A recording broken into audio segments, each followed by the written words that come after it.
সবাই বলে যে সয় সে রয়, কিন্তু কেউ এটা বলে না যে সয় সে ক্ষয়ও। তার কিছুটা ক্ষতিও হয়তো হয়। সবাই আপনার ধৈর্যের বাহবা দেবে, সহ্যের কদর করবে, মানিয়ে নেয়ার জ্ঞান দেবে, নিজের সময় উচ্চসীমার গল্প শোনাবে, কিন্তু ভেতরে ভেতরে শেষ হয়ে যাওয়া আপনিটাকেও কেউ আবিষ্কার করবে না।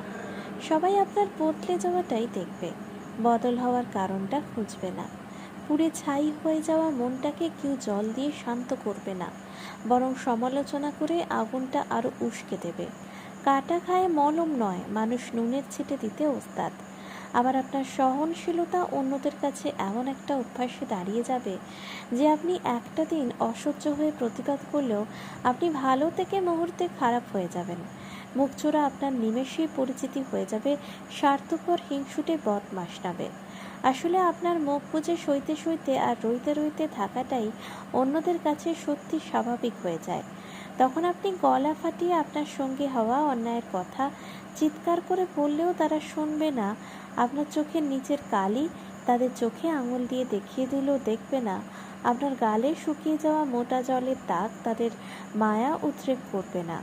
তারা জানে ওর ভীষণ ধৈর্য, ও ঠিক সহ্য করে মানিয়ে নেবে। একদিন তো মানিয়ে নিয়েছিল, বাকি দিন কেন নয়?